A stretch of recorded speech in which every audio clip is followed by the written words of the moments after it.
تم مردوں میں سے کسی کے باپ نہیں ہیں، ولاکن رسول اللہ، لیکن وہ اللہ کے رسول ہیں، وخاتم النبیین، اور تمام نبیوں میں سب سے آخری نبی ہیں۔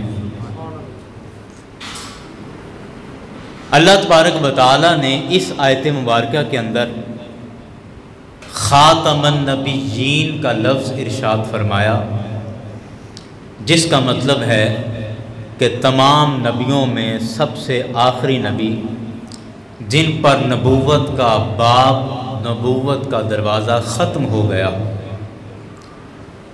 اس لفظ پر قادیانیوں کی طرف سے ایک اعتراض ہے، اور یہ بڑی دلچسپ بات ہے۔ وہ کہتے ہیں کہ خاتمہ کا جو عربی زبان کے اندر معنی ہے، وہ معنی ہے مہر لگانا۔ وہ معنی کیا ہے؟ مہر لگانا۔ اور خاتم النبیین کا مطلب ہے کہ نبیوں کی نبوت پر مہر لگانے والے، نبیوں کی نبوت پر مہر لگانے والے۔ کہ اس کا یہ مطلب تو نہیں کہ سرکار آخری نبی ہیں، اس کا مطلب یہ ہے، یہ ان کی بات بتا رہا ہوں، کہ اس کا مطلب یہ ہے کہ سرکار کی جب تک مہر نہیں لگتی کوئی نبی نہیں بنتا۔ تو جتنے نبی بنے ہیں وہ سرکار کی مہر سے نبی بنے ہیں، تو لہٰذا اس کا مطلب تو یہ ہے، اس کا مطلب آخری نبی نہیں ہے۔ یہ ایک اعتراض قرآن پاک پر کیا جاتا ہے، اور سادہ لوگ مسلمانوں کو گمراہ کر دیا جاتا ہے، بہکا دیا جاتا ہے۔ اب جو آدمی عربی کو اچھے طرح سے نہیں جانتا، اس کی گرامر سے واقف نہیں ہے، وہ تو سمجھے گا کہ بات تو بالکل ٹھیک ہو رہی ہے۔ یاران گرامی، خاتمہ کا مطلب عربی زبان میں بالکل مہر لگانا ہی ہے۔ جیسے پہلے سپارے کے اندر اللہ نے فرمایا خاتم اللہ علی قلوبہم، کہ اللہ نے مہر لگا دی ان کے دلوں پر، وعلی سمعہم، اور ان کے کانوں پر بھی مہر لگا دی، وعلی ابصارہم غشاوۃ، اور ان کی آنکھوں پر پردے ڈال دیے۔ تو خاتمہ کا معنی مہر لگانا ہی ہے، لیکن جو معنی قادیانی اس آیت کا بیان کرتے ہیں، وہ معنی، وہ تشریح غلط ہے۔ مطلب صحیح ہے، تشریح غلط ہے۔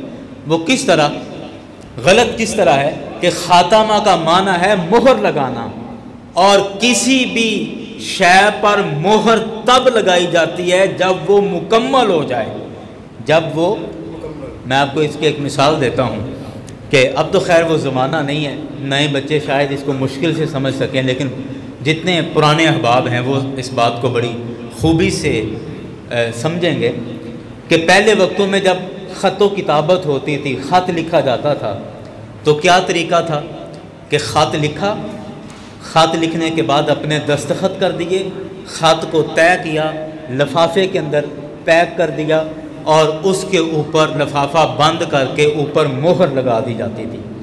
ٹکٹیں بھی ملتی رہی ہیں، ٹکٹیں بھی لگاتے تھے، مہر بھی اس پر لگتی تھی ڈاک خانے کی، اور پھر اس کو پوسٹ آفس میں، ڈاک خانے میں خط ڈال دیا جاتا تھا۔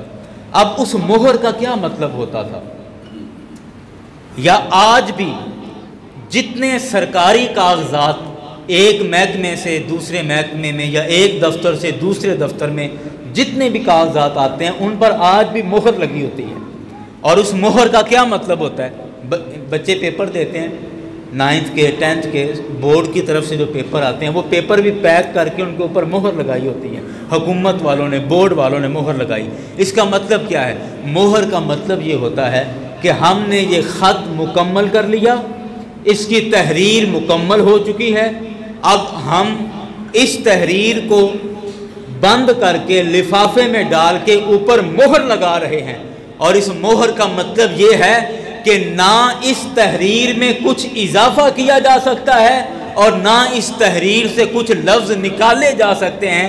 جس نے یہ تحریر لکھی ہے، بھیجنے والے نے مہر لگا دی، مطلب اس لفافے کو اپنی طرف سے فائنل کر کے مکمل بند کر دیا ہے۔ اب کوئی بھی بندہ اگر اس خط کے اندر کچھ اور ڈالے گا، کچھ اضافہ کرے گا، وہ بھی غیر قانونی ہوگا، اور اگر اس خط سے کچھ نکالے گا تو وہ بھی غیر قانونی ہوگا۔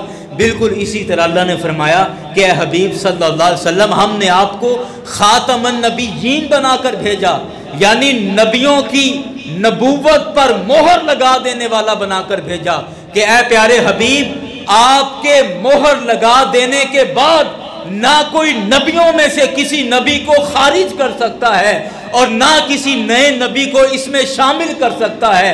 آپ کی مہر لگا دینے کے بعد جو اس میں نئے نبی شامل کرے گا وہ بھی غلط ہے، اور جو پہلے نبیوں کو خارج کرے گا وہ بھی غلط ثابت ہوگا۔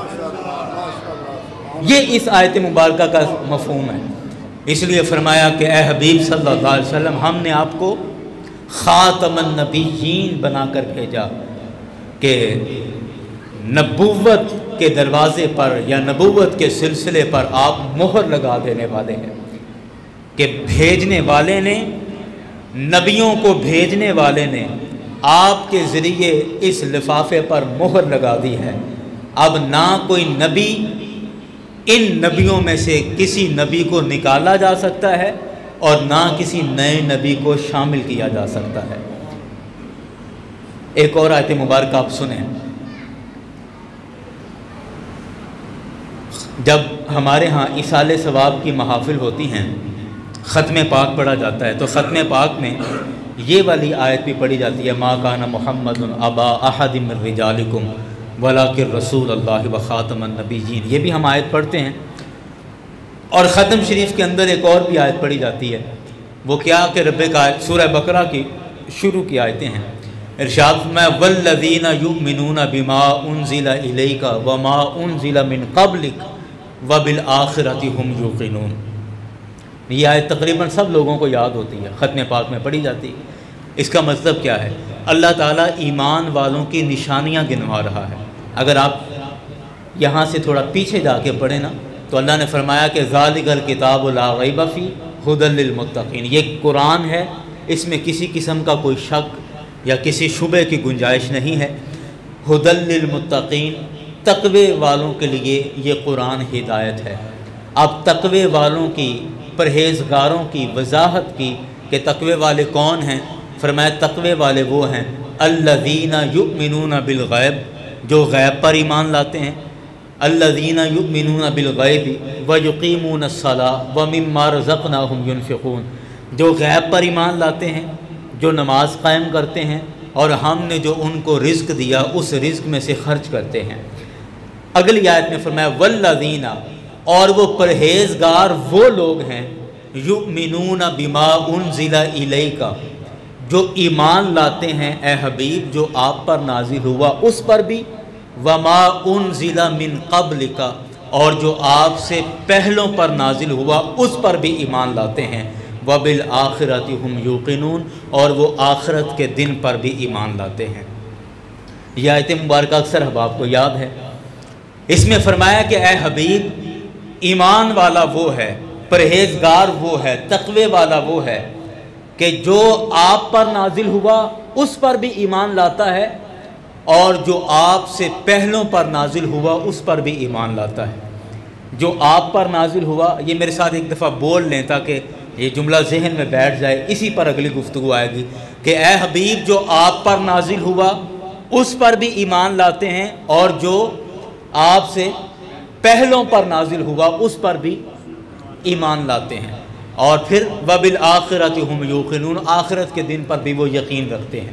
یہ آیت کا معنی ہے۔ اب اس آیت کے اندر آپ غور کریں کہ اللہ نے فرمایا اے حبیب جو آپ پر نازل ہوا اور جو آپ سے پہلوں پر نازل ہوا، جو آپ پر نازل ہوا اور جو آپ سے پہلوں پر، پورے قرآن پاک کے اندر جہاں بھی اس طرح کے الفاظ آئے ہیں، آپ رمضان شریف میں تو تقریباً سب بندے مطالعہ کرتے ہیں نا قرآن پاک کا، آپ دیکھ لیجئے جہاں بھی اس طرح کے پورے قرآن کے اندر لفظ آئیں گے ہمیشہ یہی معنی ہوگا کہ اے حبیب جو آپ پر نازل ہوا اور آپ سے پہلوں پر، آپ پر نازل ہوا اور آپ سے پہلوں پر، آپ کے بعد کا کوئی ذکر ہی نہیں ہے، آپ کے بعد کا کوئی ذکر ہی نہیں۔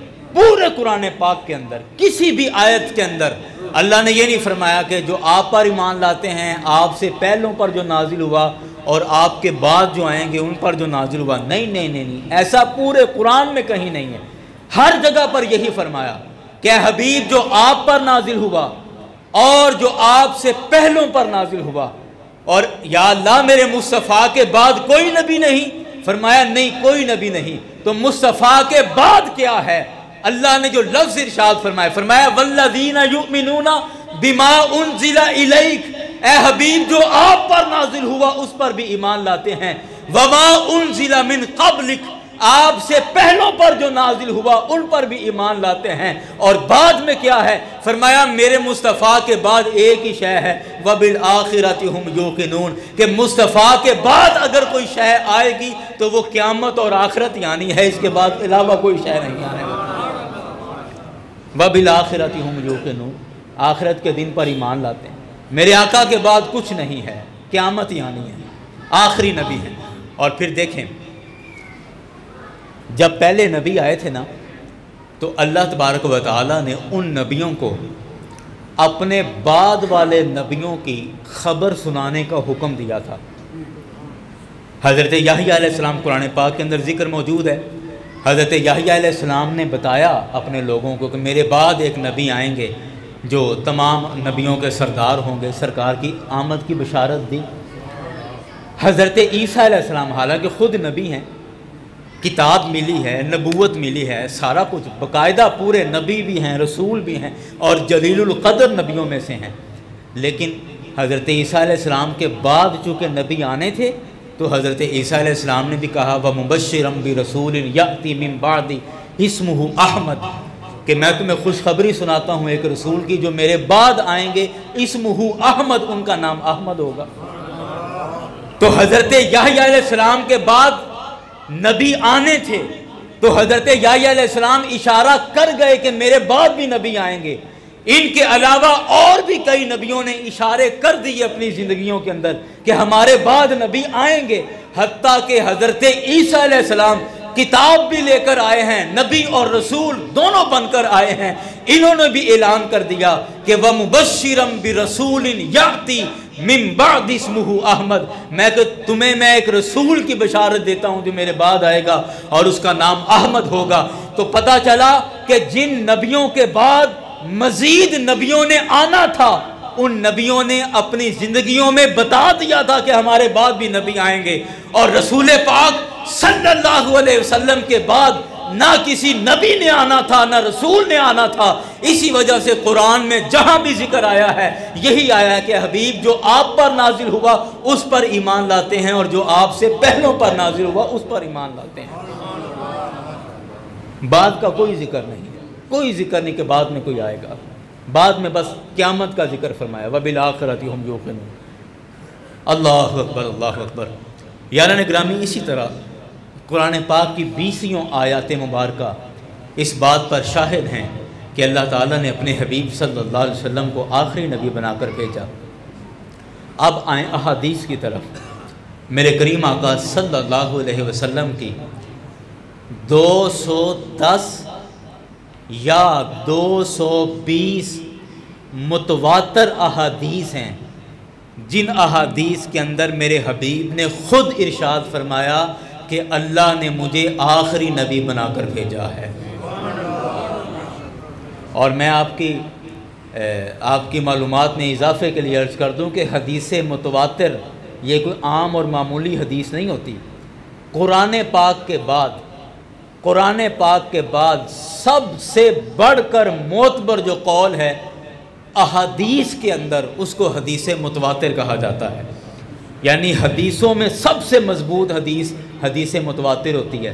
اور حدیث متواتر اس حدیث کو کہتے ہیں کہ جسے ہر زمانے میں کم از کم 40 بندوں نے روایت کیا ہو، 40 بندوں نے کہا ہو کہ ہاں ہم نے یہ سرکار سے یہ بات سنی ہے۔ 40 بندے اگر ایک بات کی گواہی دیں تو اس کو حدیث متواتر کہتے ہیں۔ کم از کم 40 سے زیادہ ہو سکتے ہیں لیکن کم از کم 40 صحابہ کرام نے گواہی دی ہو کہ ہاں ہم نے یہ سرکار سے بات سنی ہے تو اس بات کو حدیث متواتر کہتے ہیں۔ اور حدیث متواتر پھر ایک نہیں بلکہ 210 یا 220 احادیث متواتر ہیں کہ جن میں سرکار نے خود اپنی زبان سے ارشاد فرمایا کہ انا خاتم النبیین لا نبی بعدی، کہ میں سب سے آخری نبی ہوں اور میرے بعد کوئی نبی نہیں آئے گا۔ میرے کریم آقا صلی اللہ علیہ وسلم ایک جگہ پر تشریف فرما تھے، ایک دیہاتی غیر مسلم تھا، ابھی مسلمان نہیں ہوا تھا، وہ سرکار علیہ الصلوۃ والسلام کی بارگاہ میں آیا، اس کے ہاتھ میں ایک کپڑے کا تھیلا تھا، جیسے ہمارے سبزی وغیرہ کے لیے تھیلا ہوتا ہے، اس طرح کا تھیلا تھا، اور وہ سرکار کی بارگاہ میں آیا، پینڈو تھا، دیہاتی تھا۔ اور آپ سمجھتے ہیں قرآن پاک نے دیہاتی مزاج کے لیے ارشاد فرمایا الاعراب اشد کفرا و نفاقا، کہ جو پینڈو مزاج کا، دیہاتی مزاج کا آدمی ہوتا ہے وہ طبیعت کا بڑا سخت ہوتا ہے، وہ کسی سے محبت کرتا ہے تو وہ بھی بڑی شدید محبت کرتا ہے، اور کسی سے نفرت کرتا ہے تو وہ بھی بڑی شدید کرتا ہے، یہ سختی اس کے مزاج کے اندر ہوتی ہے۔ قرآن نے کہا الاعراب اشد کفرا و نفاقا، یہ کفر کے اندر اور نفاق کے اندر بڑے شدید ہوتے ہیں، بڑے سخت ہوتے ہیں، یعنی مزاج کے، طبیعت کے سخت ہوتے ہیں۔ اب ان کے دیہاتیوں کے آزمانے کے طریقے بھی پھر اپنے ہی طریقے ہوتے ہیں، جی اگر آپ یہ کرتب کر کے دکھائیں تو میں مان جاؤں گا آپ ایسے ہیں، اس طرح کا سٹائل۔ اب یہ دیہاتی آیا سرکار کی بارگاہ میں، اور اس کے تھیلے کے اندر کوئی سامان تھا، اور یہ سرکار کو آ کے کہتا ہے میں نے سنا ہے کہ آپ اللہ کے نبی ہیں۔ سرکار نے فرمایا ہاں، اللہ نے مجھے اپنا نبی اور رسول بنا کر بھیجا ہے۔ کہتا ہے ٹھیک ہے، میں آپ کو تب نبی مانوں گا مجھے بتاؤ کہ میرے تھیلے کے اندر کیا ہے، مجھے بتاؤ میرے تھیلے میں کیا ہے، میں تو اپنے گاؤں سے لے کے آیا ہوں نا، پھر لپیٹی ہوئی ہے، جو بھی شے ہے لپیٹی ہوئی، مجھے بتاؤ یہ اس تھیلے کے اندر کیا ہے، اگر آپ بتا دو تو میں مان جاؤں گا آپ اللہ کے نبی ہیں۔ میرے کریم آقا نے فرمایا، یا ذہن میں سوچا ہوگا میرے کریم آقا کو جو اللہ نے طاقتیں عطا فرمائے کہ بڑی چھوٹی سی بات پہ مان رہے ہیں جی۔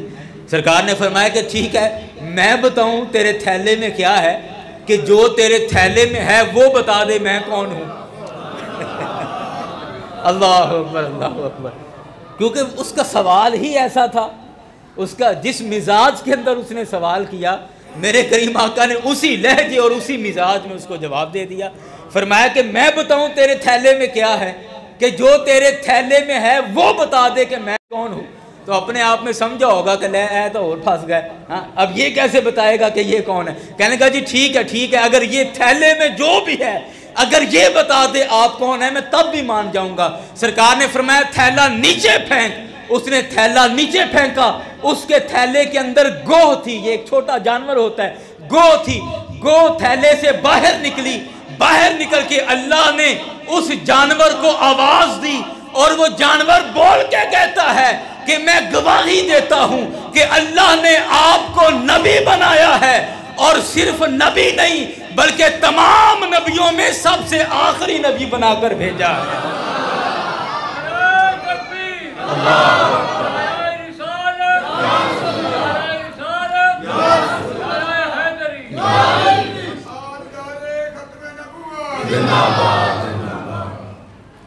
کہ اس گوہ نے نہ صرف رسول پاک صلی اللہ علیہ وسلم کی رسالت کی گواہی دی، آپ کے نبی ہونے کی گواہی دی، بلکہ ساتھ یہ بھی بتا دیا کہ آپ نبی ہیں اور سب سے آخری نبی ہیں۔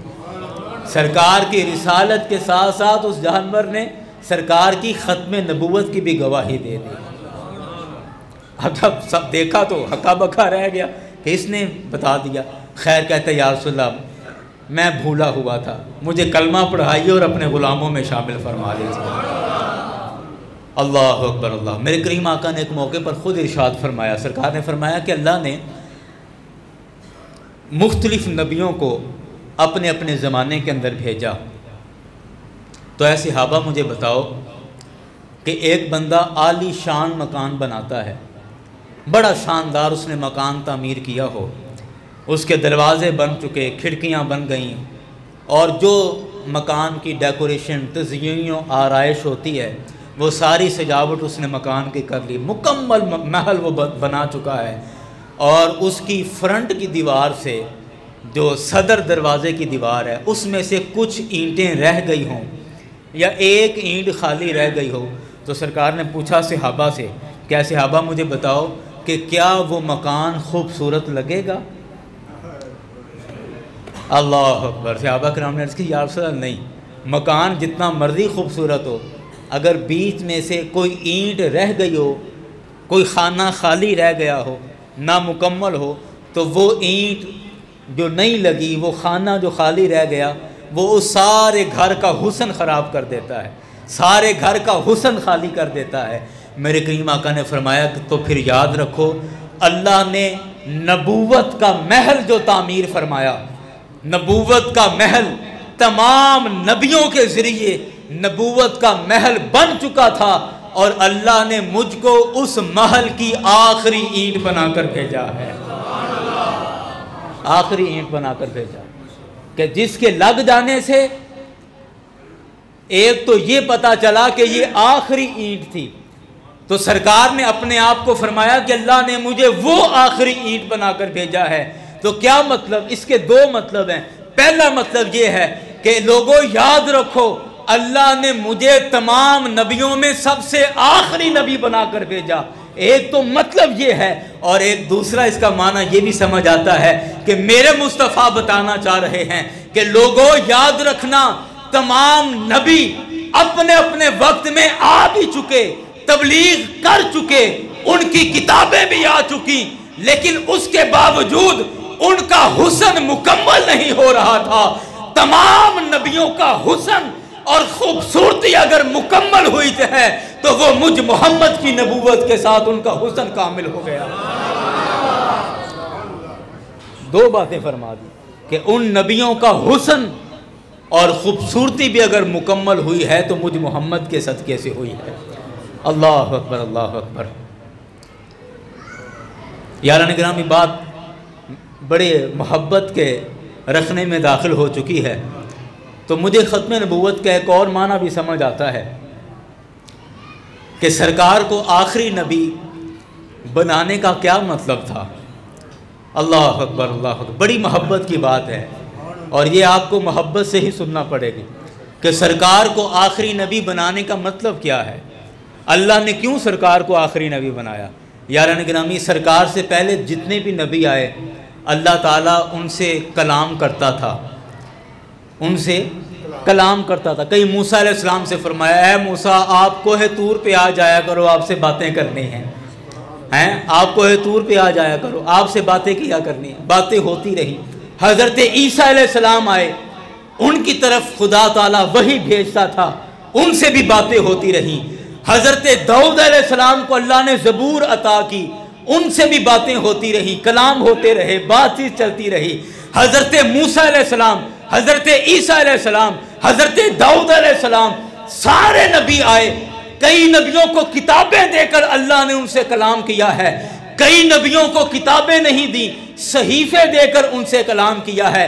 حضرت آدم علیہ السلام سے گفتگو ہوتی رہی، حضرت ابراہیم علیہ السلام سے گفتگو ہوتی رہی، حضرت یوسف علیہ السلام سے گفتگو ہوتی رہی۔ جو جو نبی آتا رہا اللہ اس نبی سے کلام کرتا رہا۔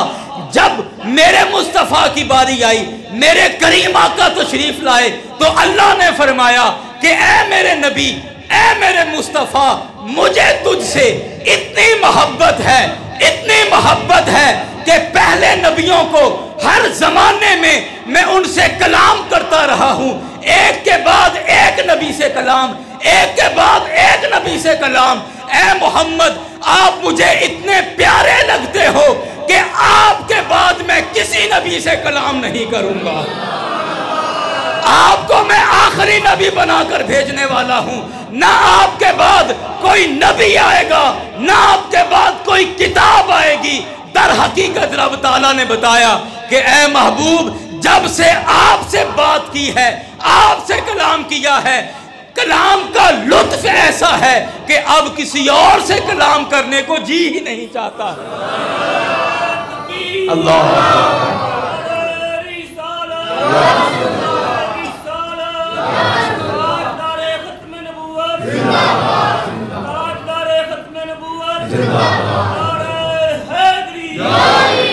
ختم نبوت کا ایک یہ بھی معنی ہے کہ اے حبیب آپ آخری نبی ہیں، آپ کے بعد پھر کسی سے بات نہیں ہے۔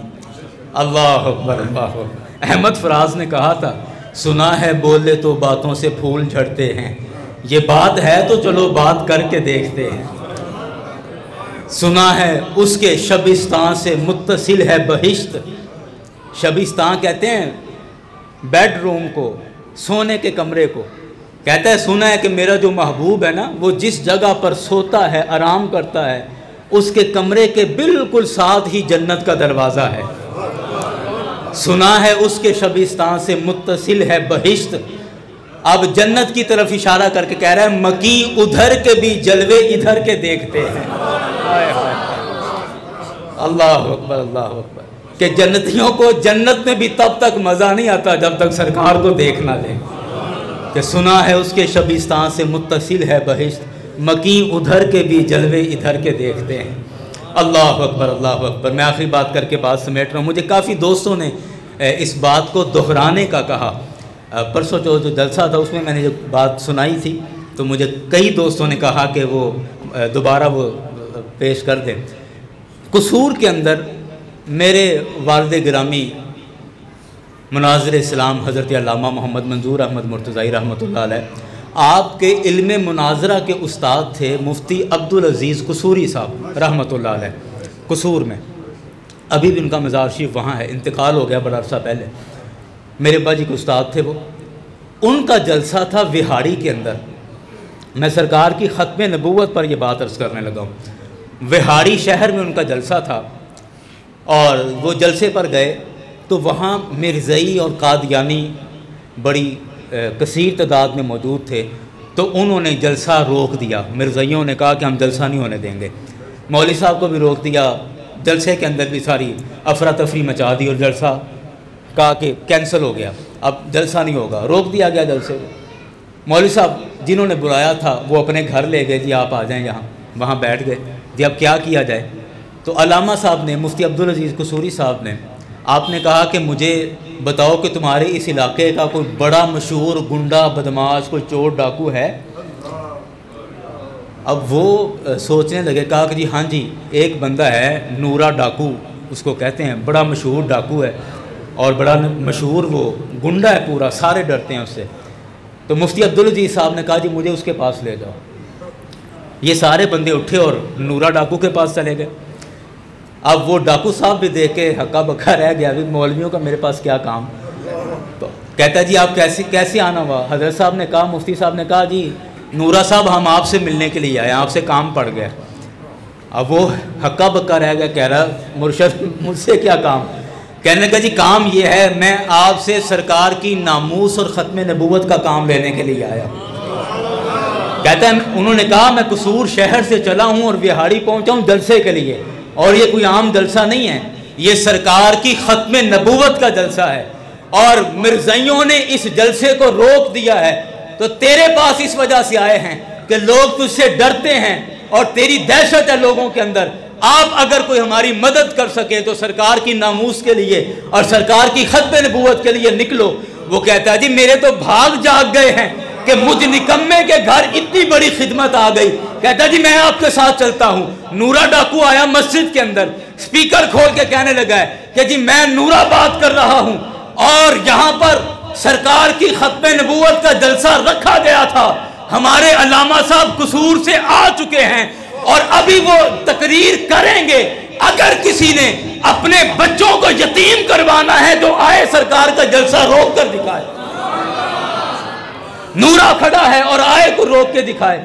تو اب وہ وہاں بندوقیں لے کے کھڑے ہو گئے، جلسہ ہوا، تقریر ہوئی، سارا کچھ ہو گیا، ہو کے سارا کچھ واپس آ گئے، شکریہ ادا کیا، واپس آ گئے۔